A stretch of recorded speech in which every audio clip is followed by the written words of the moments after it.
మహాగణుడును రక్షకుడైన యేసుక్రీస్తు నామంలో ప్రేమధార బైబిల్ అధ్యయన కార్యక్రమాలను క్రమంగా వీక్షిస్తున్న ప్రతి ఒక్కరికి శుభములు తెలియజేస్తున్నాం. నేటి మన ధ్యాన భాగము మార్కు సువార్త 12వ అధ్యాయం. ఈ అధ్యాయంలో ద్రాక్ష తోట ఉపమానాన్ని గురించి వినబోతున్నాం. ఒకరి వెంట ఒకరిగా పంపబడిన ద్రాక్ష తోట పనివారికి తోట కాపులు ఏమి జరిగించారో వింటాం. చివరిగా పంపబడిన వారసుని కూడా వారు ఏం చేస్తారో ఈ సందేశంలో వింటాం. ఇందులో మతనాయకులు మరీ ఉన్మాదులైపోయారు. ఆయన బోధకు నొచ్చుకున్న మతనాయకులు ఆయనను పట్టుకొనడానికి చూస్తారు. ద్రాక్ష తోట ఇశ్రాయేలు జాతికి మరియు యేసు పరిచర్యకి సాదృశ్యమై ఉన్నది. ఆయనను తన మాటల్లో చిక్కుపరిచి శోధించాలని ఎప్పుడూ కనిపెడుతూ ఉండేవారు. మూలరాయి మరియు ద్రాక్ష తోట ఉపమానాలను ప్రభు వారికి వివరంగా బోధించినట్లుగా చూస్తాం. యేసు ప్రభువే ఇల్లు కట్టువారు నిరాకరించిన మూలరాయి. పునరుత్థానంను నమ్మని సద్దుకయ్యులు ప్రభువును చిక్కుల పెట్టాలని అడిగిన ప్రశ్నకు ప్రభువిచ్చిన అద్భుతమైన స్పందనను ఇందులో గమనిస్తాం. అదేవిధంగా ఒక శాస్త్రి వచ్చి ప్రభువును ఆజ్ఞలన్నిటిలో ఏది ప్రధానమైనది అని అడిగినప్పుడు ప్రభువు అతనికి ప్రశ్నతోనే సమాధానం ఇచ్చి అతడు వివేకంగా ఇచ్చిన ఉత్తరాన్ని బట్టి అభినందించిన వైనాన్ని ఇందులో గమనిస్తాం. అదేవిధంగా బీద విధవరాలు ఇచ్చిన శ్రేష్టమైన కానుకను కూడా ప్రభువు అభినందించిన విషయాన్ని ఇందులో చర్చిస్తాం. ఇంకా లోతైన విషయాలను నేటి పాఠం ద్వారా తెలుసుకుందామా? ప్రియ శ్రోతలు, మీ బైబిళ్ళు తెరవండి. ఈరోజు మన పాఠం మార్కు సువార్త 12వ అధ్యాయం. సావధానంగా వినండి. 1 నుండి 12వ వచనం వరకు ద్రాక్ష తోటను గురించిన ఉపమానం. ఆయన ఉపమాన రీతిగా వారికి బోధింపనారంభించాడు. ఎట్లనగా, ఒక మనుష్యుడు ద్రాక్ష తోట నాటించి దాని చుట్టూ కంచె వేయించి ద్రాక్షల తొట్టి తొలిపించి గోపురము కట్టించి కాపులకు దానిని గుత్తకిచ్చి దేశాంతరము వెళ్ళాడు. పంటకాలమందు ఆ కాపుల నుండి ద్రాక్ష తోట పండ్లలో తన భాగము తీసుకొని రావడానికి కాపుల వద్దకు అతడు ఒక దాసుణ్ణి పంపగా వారతన్ని పట్టుకొని కొట్టి ఒట్టి చేతులతో పంపివేశారు. మరల అతడు మరి ఒక దాసుణ్ణి వారి వద్దకు పంపగా వారతని తలకు గాయము చేసి అవమానపరిచారు. అతడు మరొకణ్ణి పంపగా అతణ్ణి చంపారు. అతడింకా అనేకులను పంపగా వారు కొందరిని కొట్టారు, కొందరిని చంపారు. ఇంకా అతనికి ప్రియకుమారుడు ఒకడున్నాడు గనుక వారు తన కుమారుణ్ణి సన్మానిస్తారనుకొని తుదకు వారి వద్దకు అతణ్ణి పంపాడు.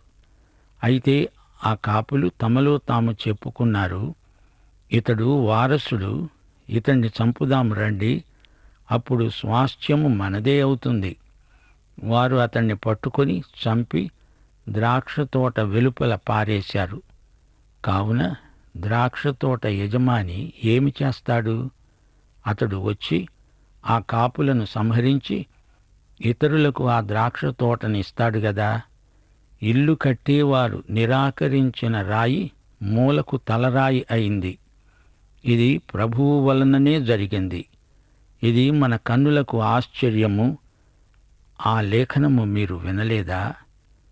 తమను గూర్చే ఆయన ఈ ఉపమానము చెప్పాడని వారు గ్రహించి ఆయనను పట్టుకోవడానికి సమయము కోసం చూస్తున్నారు. గాని జనసమూహమునకు భయపడి ఆయనను విడిచిపోయారు. శ్రోతలు వింటున్నారా? ఈ అధ్యాయం మొదలుకొని ఇక అద్భుతాలేమీ లేవు. యేసు ప్రభువు పస్కా గొర్రెపిల్ల ఎట్టి లోపమూ లేనిది, పవిత్రశీలము గలది. మతనాయకులు మరీ పేట్రేగిపోతున్నారు. పరలోకానికి నరకానికి మధ్య యుద్ధం మరీ ఉధృతమవుతోంది. ఇది దేవునికి సైతానుకు మధ్య యుద్ధం. 3 సంవత్సరాలు మతాధికారులతో కొనసాగిన వివాదం మరీ తీవ్రమైంది.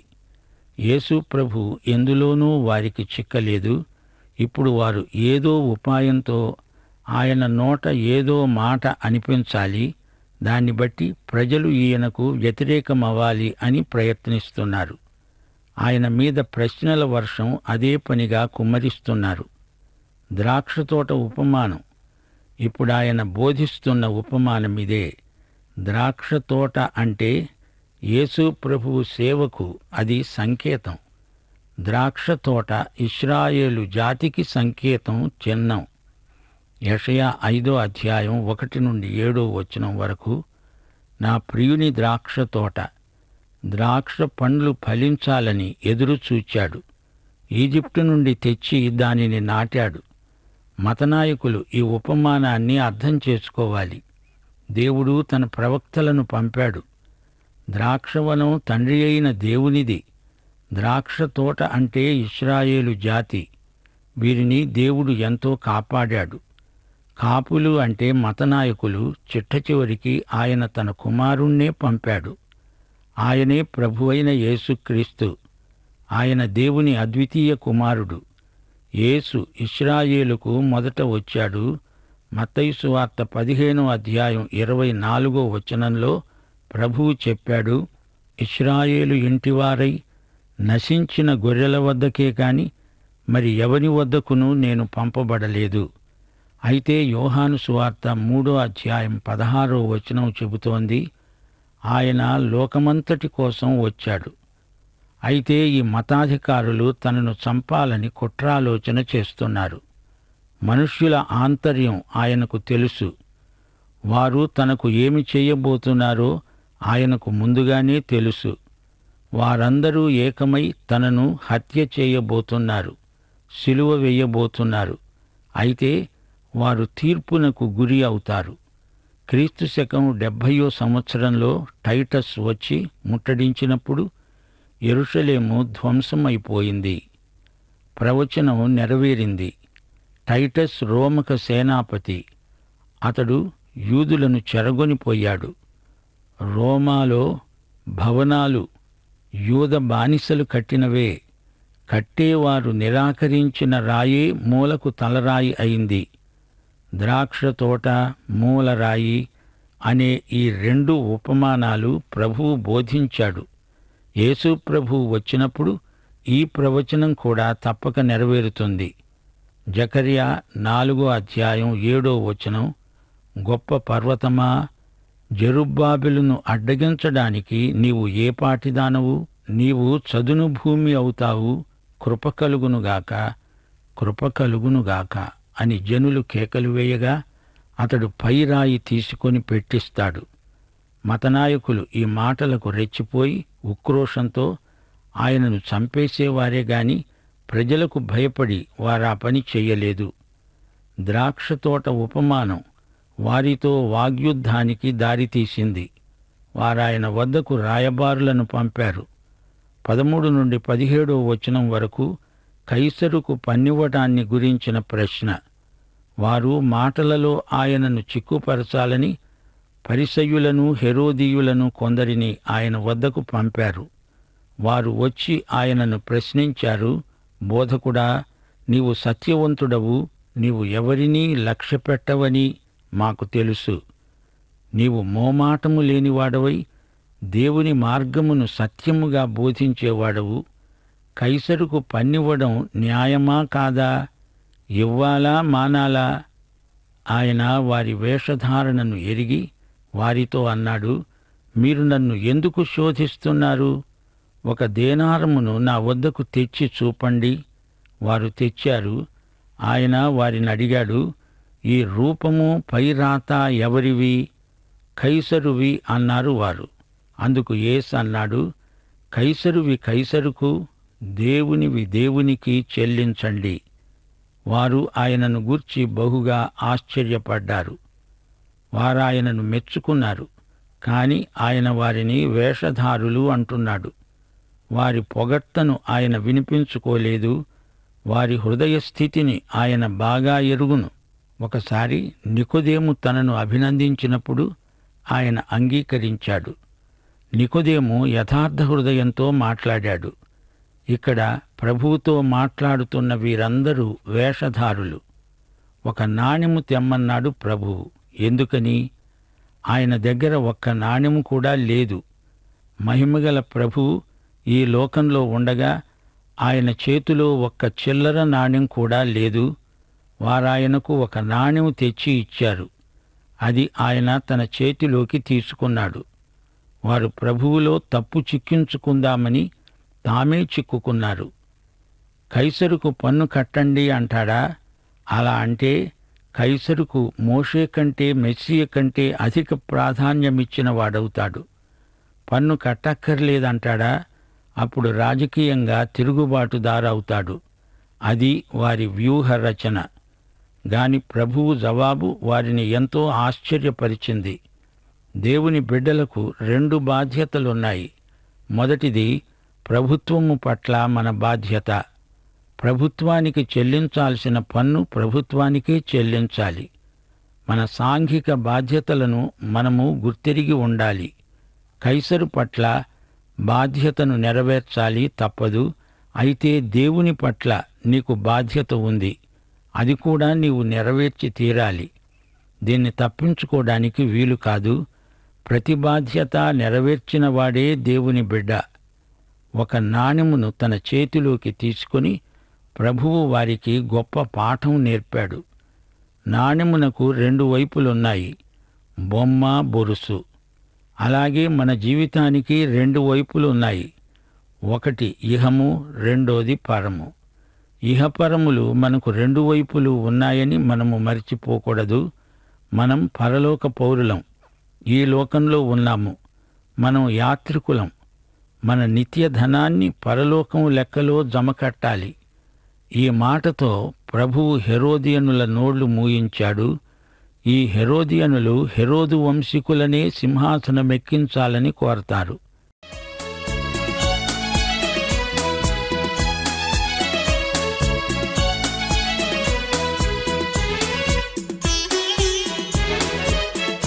నడిపించు నానావా నడి సంద్రమున దేవా, నవజీవన మార్గమున నా జన్మ తరింప.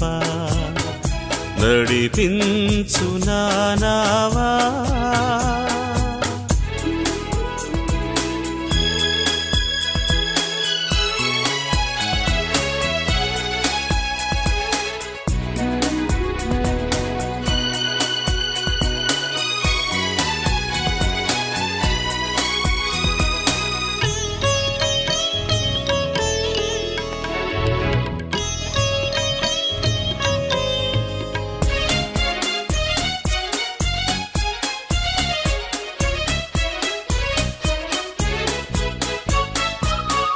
నా జీవిత తీరమున నా పజయ భారమున నలిగిన నా హృదయమును నడిపించుములోతునకు.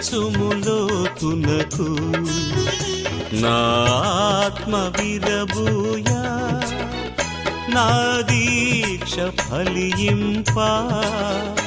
నా నావలు కాలిడుము, నా సేవ చేకొనుము.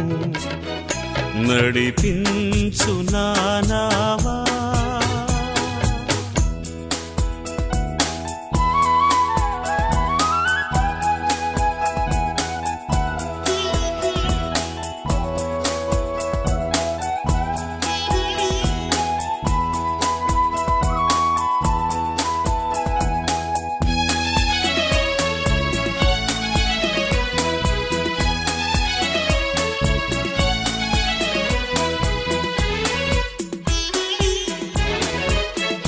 ప్రభు మార్గము విడిచితిని, ప్రార్థించుట మానితిని. ప్రభు వాక్యము వదలితిని, పరమార్థము మరిచితిని.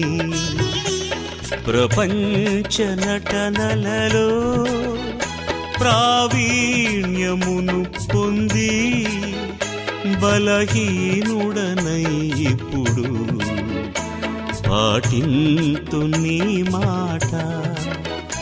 నడిపించు నానావా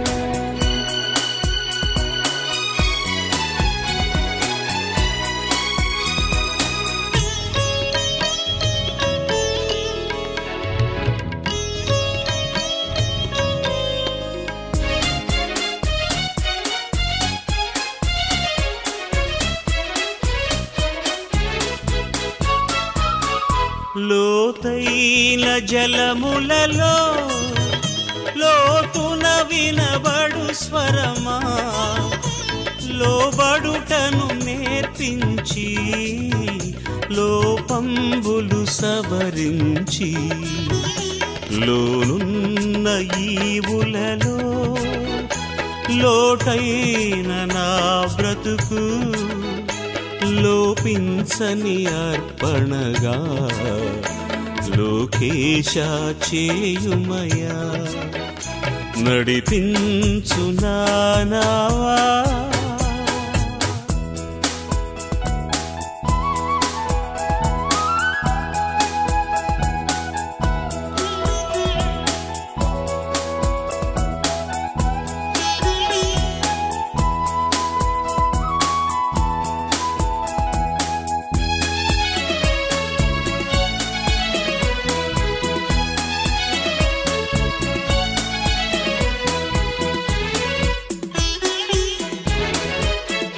ప్రభు యేసుని శిష్యుడనై ప్రభు ప్రేమలో పాదుకుని ప్రకటితును లోకములో పరిశుద్ధుని ప్రేమ కథ.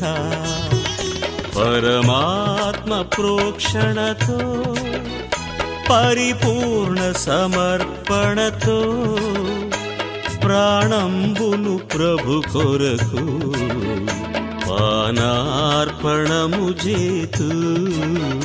నడిపించు నావా నడి సంద్రమున దేవా, నవజీవన మార్గమున నా జన్మ తరింప. నడిపించు నావా. కైసరుది కైసరుకు, దేవునిది దేవునికి. ఇది ప్రభువు చేసిన ప్రబోధం. 18వ వచనము నుండి పునరుత్థానమును గురించిన ప్రశ్న. పునరుత్థానమే లేదని చెప్పే సద్దూకయ్యులు ఆయన వద్దకు వచ్చి అన్నారు, బోధకుడా, తన భార్య బతికి ఉండగా ఒకడు పిల్లలు లేక చనిపోయిన ఎడల వాని సహోదరుడు వాని భార్యను పెళ్లి చేసుకొని తన సహోదరునికి సంతానము కలుగచెయ్యాలని మోషే మాకు రాసి ఇచ్చాడు. 7 సహోదరులున్నారు. మొదటివాడు ఒక స్త్రీని పెళ్లి చేసుకొని సంతానము లేకుండా చనిపోయాడు గనుక రెండోవాడు ఆమెను పెళ్లి చేసుకున్నాడు. వాడు సంతానము లేకుండా చనిపోయాడు. అలాగే 3వవాడు చనిపోయాడు. ఈ విధంగా 7 సంతానము లేకుండానే చనిపోయారు. అందరి వెనుక ఆ స్త్రీ కూడా చనిపోయింది. పునరుత్థానమందు ఎవనికి ఆమె భార్యగా ఉంటుంది? ఆమె ఆ 7 భార్య అయింది గదా. అందుకు యేసు అన్నాడు, మీరు లేఖనములను గాని దేవుని శక్తిని గాని ఎరుగకపోవడము వలననే పొరపడుతున్నారు. వారు మృతులలో నుండి లేచేటప్పుడు పెండ్లి చేసుకొనరు, పెండ్లికి ఇవ్వబడరు గాని పరలోకమందున్న దూతల వలె ఉంటారు. వారు లేస్తారని మృతులను గూర్చిన సంగతి మోషే గ్రంథమందలి పొదను గురించిన భాగములో మీరు చదవలేదా? ఆ భాగములో దేవుడు అతనితో చెప్పాడు, నేను అబ్రహాము దేవుడను, ఇస్సాకు దేవుడను, యాకోబు దేవుడను. ఆయన సజీవుల దేవుడు గాని మృతుల దేవుడు కాడు. కావున మీరు బహుగా పొరపడుతున్నారు. ప్రియ శ్రోతలు వింటున్నారా? సద్దూకయ్యులు ఆ రోజుల్లో భౌతికవాదులు. అతీతమైన వాటిని సుతరాము నమ్మరు. రూతు గ్రంథంలో బంధు విమోచకుని వృత్తాంతం ఉంది. రూతు చనిపోయినప్పుడు బోయజు బంధు విమోచకుని ధర్మం ఆమె పట్ల జరిగించాడు. లేఖనం ఏమి చెబుతోందో వారికి తెలుసు. 7 వరుసగా చేసుకున్నదిట ఆమె. ఇది ఎక్కడి కథ? వారికి లేఖనాలు తెలియదు. దేవుని శక్తి అసలే తెలియదు. దేవుని వాక్యానికి వక్రభాష్యం చెప్పేవారు నాడు నేడు ఉంటూనే ఉన్నారు. వాక్య అజ్ఞానం కొందరిలో ఉంది. భార్యాభర్తలు పునరుత్థానంలో కలిసి ఉంటారా అంటే కలిసి ఉంటారు గాని భార్యాభర్తలుగా కాదు. అక్కడ సంసారం మొదలుపెట్టి పిల్లలను కనడం అంటూ ఉండదు. పిల్లలను పెంచటం అంటూ అసలే ఉండదు. పునరుత్థానంలో ఈ సంబంధాలు ఉండనే ఉండవు. సద్దూకయ్యులు, మీకు దేవుని శక్తి కూడా తెలియదు అంటున్నాడు యేసుప్రభు. మోషే, అబ్రహాము, ఇస్సాకు వీరు చనిపోయారా? ఇక లేరా? వారి శరీరాలు పాతిపెట్టబడ్డాయి గాని వారు చనిపోలేదు. వారు దేవునితో ఉండడానికి పరలోకానికి ఎక్కిపోయారు. ఇక్కడ లేరు, అక్కడ ఉన్నారు. అడ్రస్సు మారింది అంతే. క్రీస్తునందు మృతులు అంటే పరలోకంలో వారు సజీవులు. యేసు చెప్పిన జవాబుకు సద్దూకయ్యులు అట్టిట్టయిపోయారు. సద్దూకయ్యులతో ప్రభువు మాట్లాడుతూ ఉండగా ఒక శాస్త్రి ఆయన దగ్గరికి వస్తున్నాడు. మార్కు సువార్త 12వ అధ్యాయం 34వ వచనం. శాస్త్రులలో ఒకడు వచ్చి వారు తర్కించడము విని ఆయన వారికి బాగుగా ఉత్తరమిచ్చాడని గ్రహించి ఆయనను అడిగాడు, ఆజ్ఞలన్నిటిలో ప్రధానమైనదేది? అందుకు యేసు అన్నాడు, ప్రధానమైనది ఏదనగా, ఓ ఇశ్రాయేలు విను, మన దేవుడైన ప్రభువు అద్వితీయ ప్రభువు. నీవు నీ పూర్ణ హృదయముతో, నీ పూర్ణాత్మతో, నీ పూర్ణ వివేకముతో, నీ పూర్ణ బలముతో నీ దేవుడైన ప్రభువును ప్రేమించాలి అనేది ప్రధానమైన ఆజ్ఞ. రెండోది, నీవు నిన్ను వలె నీ పొరుగువాణ్ణి ప్రేమించాలి అనేది రెండో ఆజ్ఞ. వీటికంటే ముఖ్యమైన ఆజ్ఞ మరేదీ లేదు. ఆ శాస్త్రి అన్నాడు, బోధకుడా, బాగా చెప్పావు. ఆయన అద్వితీయుడని, ఆయన తప్ప వేరొకడు లేడని నీవు చెప్పిన మాట సత్యమే. పూర్ణ హృదయముతో, పూర్ణ వివేకముతో, పూర్ణ బలముతో ఆయనను ప్రేమించడము, ఒకడు తనను వలె తన పొరుగువాణ్ణి ప్రేమించటము సర్వాంగ హోమములన్నిటికంటే, బలుల కంటే అధికము.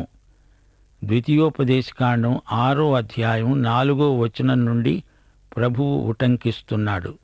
ఇది దశాజ్ఞలలో ఒకటి కాదుగాని పాత నిబంధనలోని గొప్ప సత్య సిద్ధాంతం. యెహోవా ఎలోహిం మన యెహోవా. లోకములో బహుదేవతారాధన ఉంది, విగ్రహారాధన ఉంది. అలాంటి లోకంలో సత్య ఏక దేవుణ్ణి ఆయన ప్రజలు సర్వే సర్వత్రా ప్రకటించాలి, ఆరాధించాలి. ప్రియ శ్రోతలు, వింటున్నారా? దేవుణ్ణి నీవు ప్రాణాధికంగా ప్రేమించాలి అంటే నీవు ప్రేమించలేకపోతున్నావు. అది ఆజ్ఞాతిక్రమం. నీవు పాపం చేసిన వాడవవుతున్నావు గనుక నీకు రక్షకుడు కావాలి. అది అసలు సంగతి. నిన్ను వలె నీ పొరుగువాణ్ణి ప్రేమించాలి. అలా ప్రేమించేటట్లు నిన్ను బలపరిచే రక్షకుడు నీకు కావాలి. శాస్త్రి చెప్పింది సరిగానే ఉంది. అన్ని బలుల కంటే దేవుణ్ణి ప్రేమించటము, పొరుగువాణ్ణి ప్రేమించటము ఎంతో శ్రేష్టమైనది.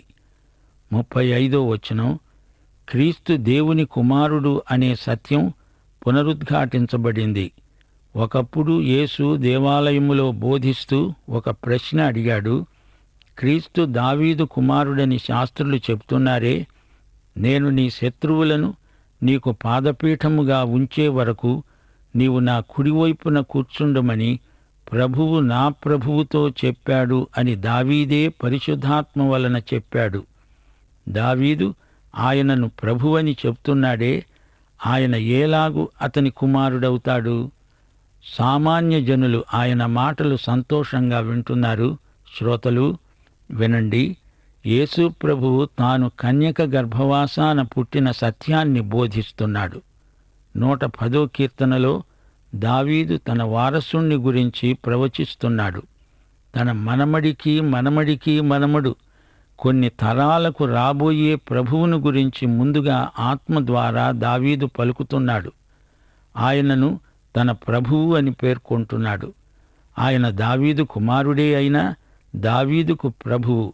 దావీదు కుమారుడు దావీదుకు ప్రభువు అన్నప్పుడు ఆయన దేవుని కుమారుడు, కన్యకకు పరిశుద్ధాత్మ శక్తి వల్ల జన్మించినవాడు. యేసు ప్రభువు ఇదే సత్యాన్ని ప్రబోధించాడు. 38వ వచనం. ఆయన వారికి బోధిస్తూ అన్నాడు, శాస్త్రులను గురించి జాగ్రత్త పడండి. వారు నిలువుటంగీలు ధరించుకొని తిరుగుతూ సంత వీధులలో వందనములను, సమాజ మందిరాలలో అగ్రపీఠాలను, విందులలో అగ్రస్థానాలను కోరుతూ విధవరాండ్ర ఇండ్లు దిగమింగుతూ మాయవేషముగా దీర్ఘ ప్రార్థనలు చేస్తారు. వీరు మరి విశేషముగా శిక్షనొందుతారు. దేవుడు వారికిచ్చిన అధికారం బాధ్యతాయుతమైనది. వారి సంగతి మరచిపోయారు. 41వ వచనం, ఆయన కానుక పెట్టె ఎదుట కూర్చుండి జనసమూహము ఆ కానుక పెట్టెలో డబ్బులు వేయడము చూస్తున్నాడు. ధనవంతులైన వారు అనేకులు అందులో విశేషముగా సొమ్ము వేస్తున్నారు. ఒక బీద విధవరాలు వచ్చి 2 కాసులు వెయ్యగా ఆయన తన శిష్యులను పిలిచి అన్నాడు, కానుక పెట్టెలో డబ్బులు వేసిన వారందరికంటే ఈ బీద విధవరాలు ఎక్కువ వేసింది.